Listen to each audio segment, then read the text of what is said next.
What's up, everyone, and welcome back to Rob's Gaming Table. Today on the table we have another Worlds 2017 Game of Thrones the card game match brought to you by these awesome supporters of Rob's Gaming Table that donate to the channel on patreon.com. You can click the link in the description below to donate if you're interested. In this match we have Nicolo playing Lannister Lord of the Crossing against Yannick playing Night's Watch, the Reigns of Castamere. Yannick on the left, Nicolo on the right. Both traveling to Minnesota from across the narrow sea. And you'll see here. I'm gonna show them. So Nicolo's mentioning it right now. Basically, the whole rule in the top 16 of each player gets to spend 5 minutes looking at their opponent's deck list, which we are in the top 16 here, and above, in the cut, basically. They know what their opponent has in their plot deck. They know what events, they know what characters, they know card counts. They know what to expect across the table. And you wouldn't normally see Tywin and a Great Hall set up confidently, not worrying about March to the Wall. But in this case, he knows his opponent is not running March to the Wall, so he sets it up. And Nicolo just wants to show you viewers how stupid this rule is, he thinks. And he's going to go ahead and Tywin and Great Hall. And LOL. On the other side, we have a Steward at the Wall, a Dragonglass Dagger attached to a ranging party. Then we have Isle of Ravens and a Rose Road for setup. And it looks like he's going to be searching for a Maester. They're deciding to roll for initiative here. And on the other side, we have Counting Coppers flipped to draw some cards. Even is pair. I wrote it. It's skipping. You win. Okay, so we start. And it sounds like Night's Watch player won, so he's choosing the Lannister player to go first. Your plot can go first. And I did meet Yannick at the Laughing Tree Tournament, which was the fan-run event held the night before World starts every year for the last 3 years. I went to the original one, I believe, in 2015 when I went to Worlds. Ryan Ritter, Cameron Davidson, those guys do an awesome job hosting that. So plan for that next year. If you're going to Worlds, get there early on the evening before Worlds, and you can play in a Laughing Tree Tournament with a bunch of Thrones players, trying out new cards, having some fun. But yeah, I got to play against Yannick. He's an awesome dude, very nice guy to play against, and very classy gentleman. And so I was kind of rooting for him here. And yeah, he kicked my ass in the Laughing Tree Tournament. But I was playing a fun deck, and I believe he was playing this deck actually, Night's Watch Reigns. And yeah, it's some good stuff, as you can tell. He's sitting here at top 16 at Worlds. And Lannister, we know that's good stuff. But crossing the Rush variant, that's interesting to see. And it looks like we're going to do some marshalling here with the Great Hall. So he spent one on the Lannisport. I don't know. He knelt the Great Hall and then played Lannisport Merchant, but he also spent 1 gold on it. I think it reduces the cost of the next... Oh, the next unique character, right? So that wouldn't satisfy it. Just weird seeing it done in that order, that's all.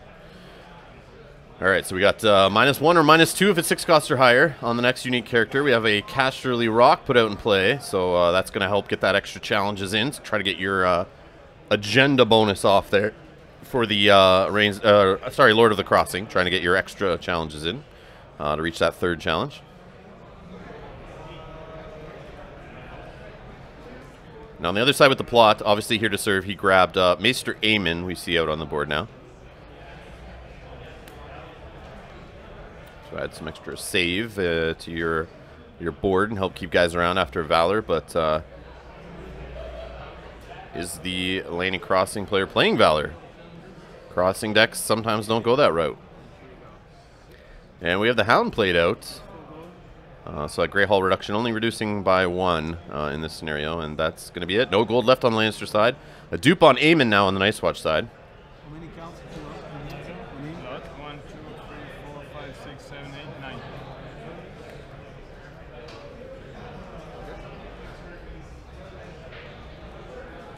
Is Yannick using the die to track his gold?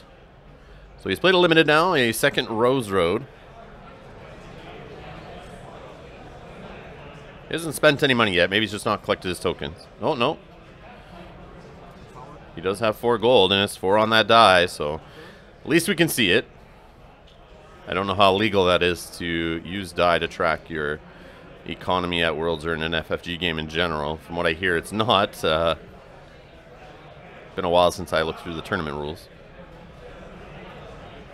So he's spending 3, down to 1. And we have good old Halder out there. Kneeling attachments or locations with the Night's Watch affiliation, and then buffing character strength. And a Craven on Tywin. So he's not going to be able to attack right now, which could be a problem for a crossing deck dealing with Cravens.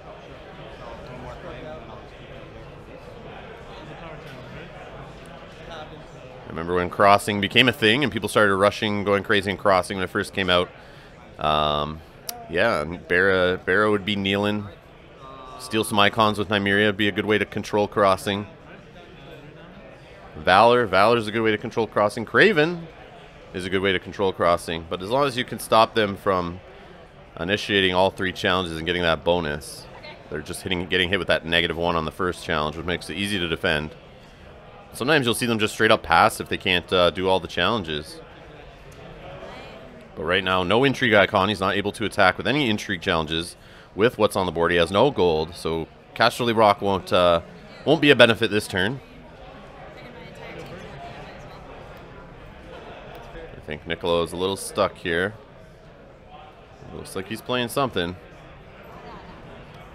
Oh, never bet against the family. Kneeling the faction card. He's going to look at the bottom 4. And we see Tyrion there as a choice. And I think that's it. That's all he can grab. So Tyrion's coming. See Ralisher's Raiders in the deck. But he wishes that guy was on the board right now.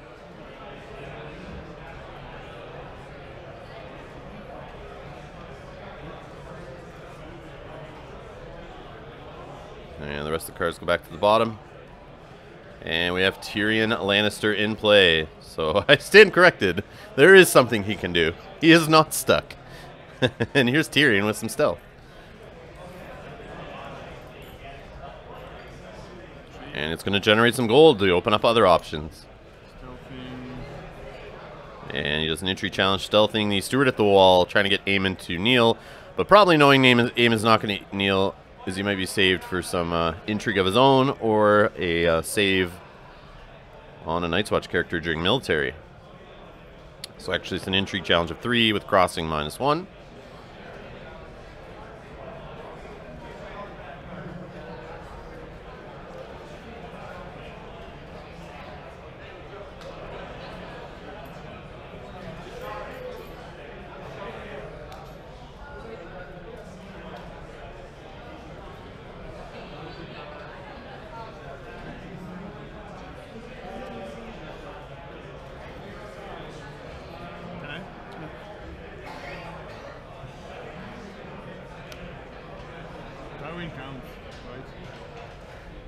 I don't know. Is that dragon? It's not affecting him. Is it dragon glass? Yeah. Is that the dagger? So they're just asking about Dragon Glass Dagger here, if it affects Tywin's ability.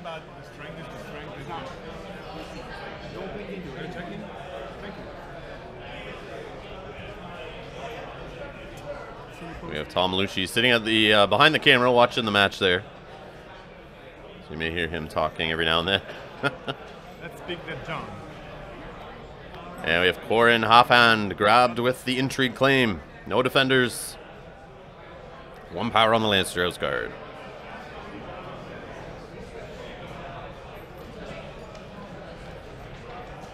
That's the English text. So yeah, they're just looking up the English text on the card. It is a Night's Watch character only. It's a weapon. While attached characters participating in a challenge, it gets +2 strength and it's immune to opponent's character abilities. So I don't think Tywin's ability is doing anything to the attached character, so I don't think it stops that. Who knows?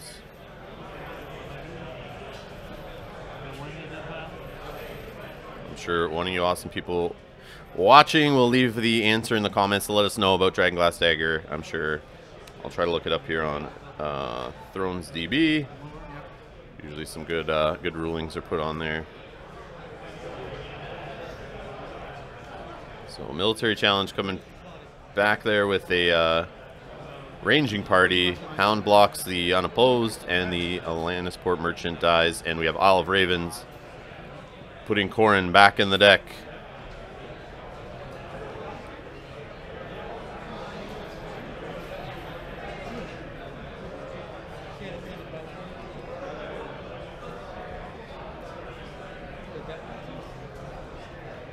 So here we go in the rules FAQ for a Dragonglass Dagger. Attached characters immune to triggered abilities like Ariel, Hota, Mirimaz, Murder. Constant abilities, Balon Greyjoy, Daenerys Targaryen. And keywords like Intimidates. Being immune to stealth doesn't help you in any way. It doesn't protect attached character from being bypassed because he is not participating yet when the attackers are declared. And doesn't let him bypass opponents' characters that have stealth. Being immune doesn't translate into being able to ignore targeting restrictions. So I'm going to say Tywin's ability doesn't affect him at all. But in that example, Balon Greyjoy is saying he doesn't count his strength. Of course that Balon doesn't count his strength while he's participating. And if he's got higher strength, obviously. But and also Daenerys Targaryen making him a -1 wouldn't affect him because he's immune to that. So doesn't affect Tywin.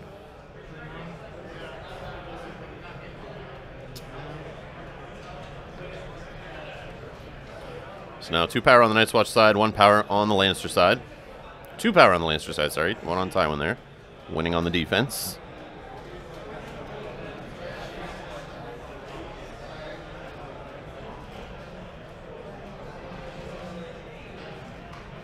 And of course Tyrion leaving play at the end of the phase there due to the downside on Never Bet Against the Family. Goes to the discard pile.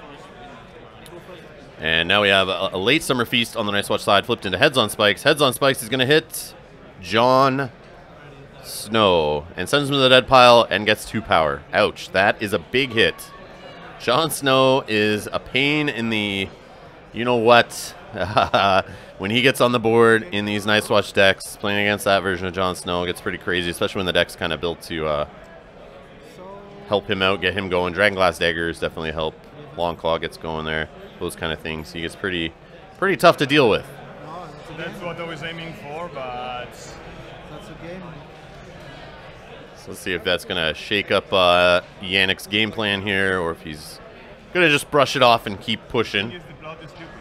It's by far the best blood of the game. By far. Because it takes it out. If it's bad, it takes out the blood. If it's good, see? A whole strategy. A whole strategy.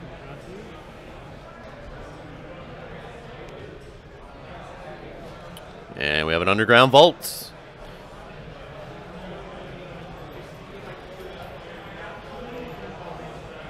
Only going to get 1 gold from it, though. No, maybe 2. Why is he? Oh, Tywin. Tywin's out there. Tywin's out there making, giving a +2 bonus to the plot, so it's actually a 6. I was looking down for Rose Roads, but Tywin also affects it. Any gold bonus.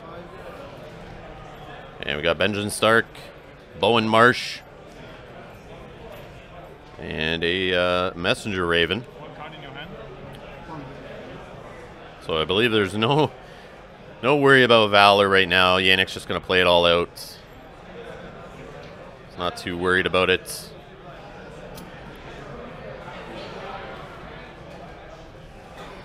And now over to Lannister marshalling, Neil in the Great Hall. No gold.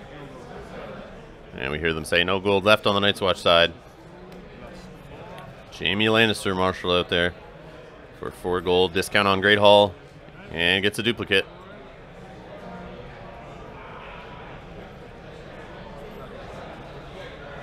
Did you guys change the... And Braun. That's a card you don't see too often. Always debate putting that thing in decks, but seems so good for the stats versus the cost. But it's a little risky. No challenges. And you can tell that's why he asked if his opponent had any gold left, so he can't steal Braun right now. But in future turns, in marshalling action, anybody can trigger, pay 1 gold and steal Braun. 1 gold left on the Lannister side.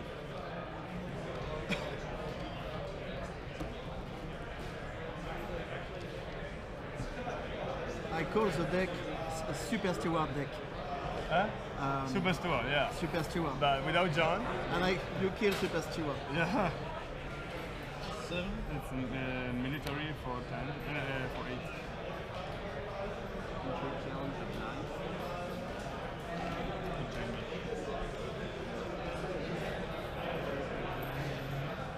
So I think the Nice Watch players passed his challenges here, and the Lannister players coming in on a military first challenge, which would be 10, but minus 1 on each character since it's crossing. So we got Braun and Jamie tag teaming it up like the HBO show here.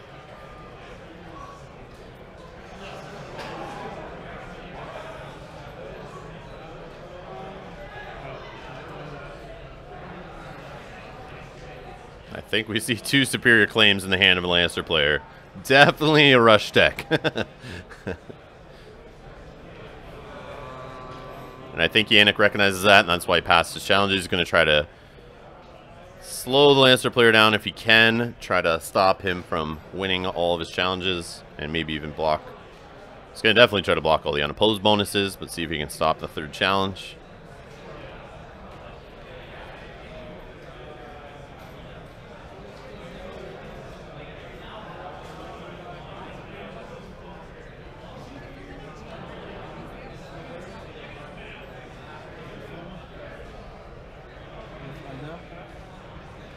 +1. With Alder, +1. So I think what's happening here is Halder's bowing kneeling the attachments there to give the +2 to the ranging party. So I think he's defending with 7.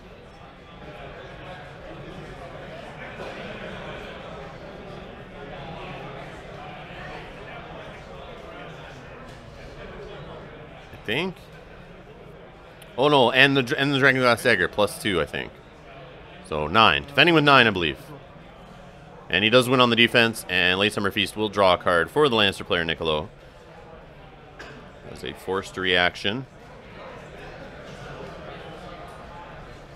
And Jamie Lannister is going to come in on a 5 strength intrigue.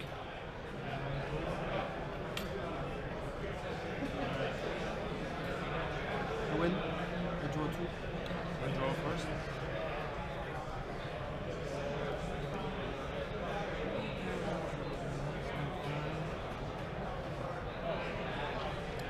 It's 1 for me. Take out 4 people from my board. And it looks like Maester Aemon blocking the unopposed.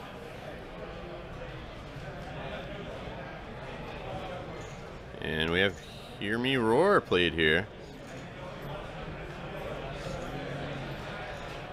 It's going to bring in Shay.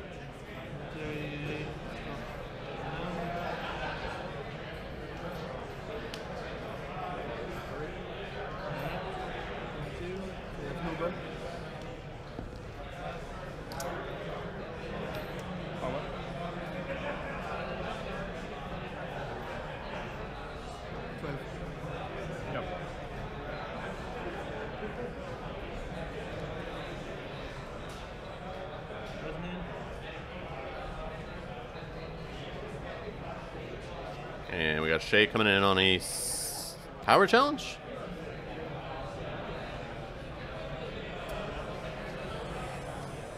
With the Hound. 8 strength. +2 on each. So we're at 12. Bowen, Marsh, and Halder blocking for 6. But that's enough for a superior claim, winning by more than 5. 5 or more, sorry. And just like that, the Lannister player is sitting at 8 power. You're done? I need to. Oh. Well, looks like he forgot the forced reaction on Hound. He's going back to hand. But it's mandatory. And Hear Me Roar to the discard pile. Goes Shay. And dominance to the Lannister player.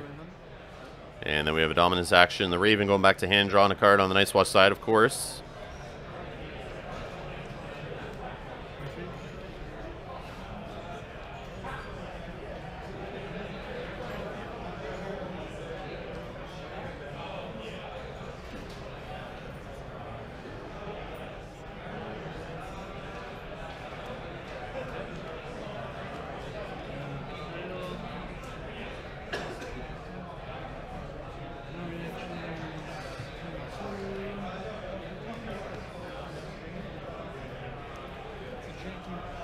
So Lannister player sitting at 9, Night's Watch player at 1, just like that. The rush is real. Maybe I have to discard some card. So maybe Yannick should have put some pressure on his opponent there on the attack. No, I'm fine. I'm good. I have to discard. So Lannister player Nicolo looks like he's discarding for taxation there.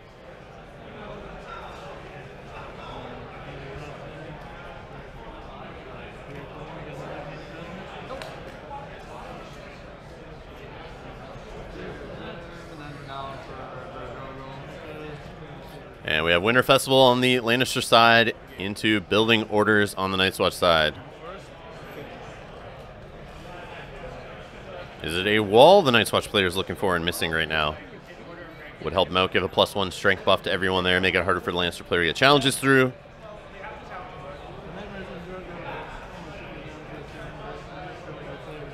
So we've seen never get a bet against the family. Yep, there's the wall he grabs. We've seen never get bet against the family. We've also seen Hear Me Roar out of this Lannister deck.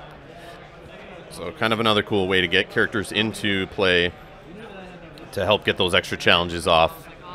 Especially after your opponent thinks you can't really do it, and then a couple cheap cards there, and boom, you have the extra characters that you need to get that extra power going, get those extra challenges, and catch your opponent off guard. Very, very well thought out deck, definitely. So 6 gold. Well, good luck. I mean, congrats on that. I'm very happy with the match. So, I mean,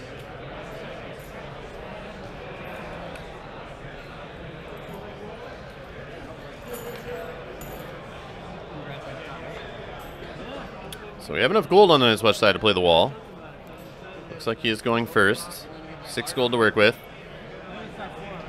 And the Steward at the wall. He's going to kneel there. Nope, no he's not.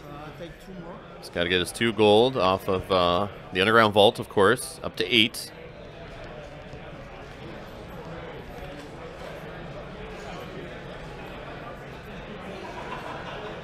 Can he stop the rush? Can he turn this game around? So Builder at the wall.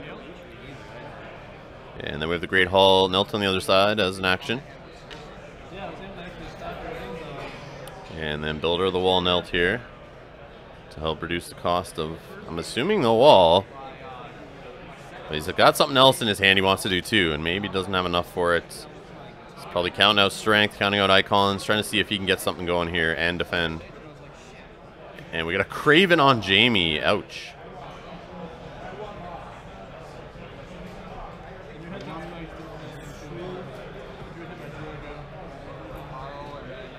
And now the wall. Maybe he wants to save some money to steal Brawn. That would be funny. And we have Steward at the wall. And the rest of the gold spent to get another ranging party. So, sad face. No stealing Brawn.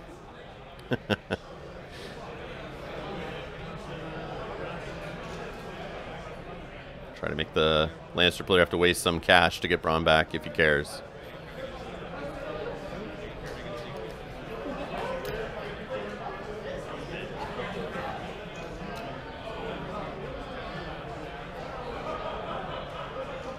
And we have Cersei in play. And able to attack with the 2 intrigue challenges, not kneeling. And then use her on a power challenge if needed. So her alone with the crossing deck's pretty crazy. With Casterly Rock out there.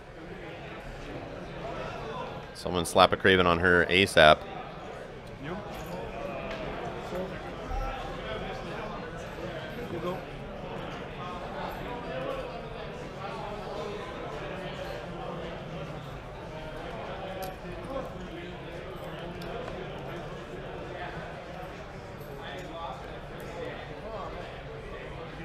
And Hear Me Roar to get Jaime Lannister, or Tyrion Lannister in play is what I'm trying to say. At the start of challenges here. So I think the Night's Watch player passes challenges. And now the Lannister player is going to survey the board here, see if he can get enough power to close it out here.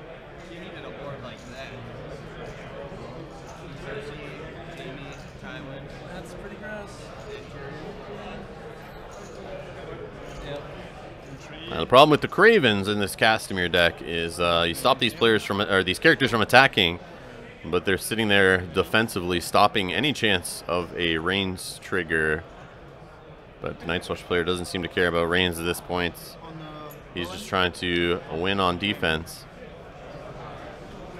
And I think we have a stealth on Eamon here on an intrigue challenge.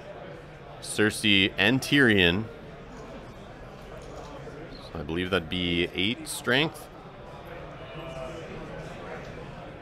And that leaves Bowen to defend. And he's at 5. With Halder, he can get up another 3. That's not enough. And Bowen will just come in to block the unopposed. And there goes a copy of Longclaw. Cersei getting a power on her for the trigger after a card gets discarded. And getting 2 more gold on the second intrigue. Just Cersei coming in for 6. This time no longer -1. And now Eamon can block the unopposed. Can't get him buffed up enough to fully defend. Now we have to discard a card, blocks the unopposed. And gets a power on Cersei. Discarding a copy of Craster there.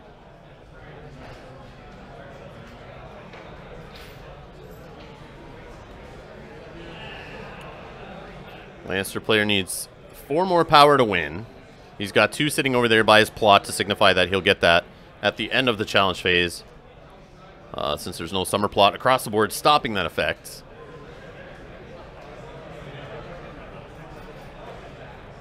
Jaime can't attack. Tywin can't attack. Bronn can attack, though. Lannister player has a ton of money. We can see the Hound ambushed in, of course. I think he's sitting on like 6. But he's already triggered Tyrion twice, so he can't get any more.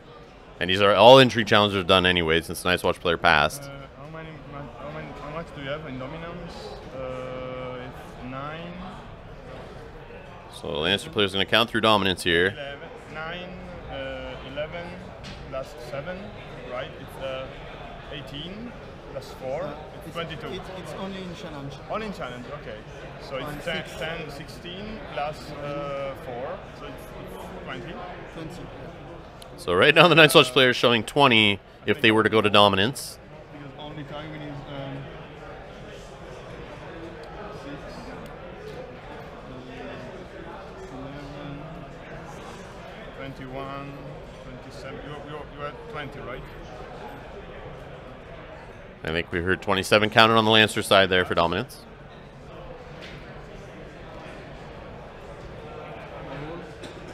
And there goes the wall. Wall goes down for sure since he blocked all the challenges with somebody at least. So it gets 2 power.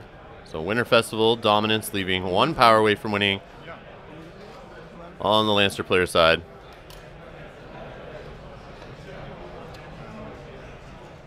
And around to the next plot phase. Another head of spikes. Yeah. And you hear Yannick knows there's a second head on spikes in the deck since, like I said, they looked at the plot decks and he just realized it's going to flip it and hit. He probably has 100% characters and he's just going to shake hands and that's it. Double heads on spikes in a rush deck. Oh boy. So congrats to Nicolo. He's moving on to the top 8. Sorry to see Yannick defeated there. Did as best he could, I think. If you see any way he could have got out of that one. Maybe played a little more aggressive. I don't know. But feel free to leave comments below and let us all know what you think about that game. And always, please, if you're new here, subscribe. Hit that like button if you like these Game of Thrones videos. Help other people find them on YouTube. And if you want to support the channel, you can do that, like I said before, clicking the link in the description below and donating at patreon.com/RobsGamingTable. Appreciate you guys being here. Thanks a lot, and I'll see you in the next video.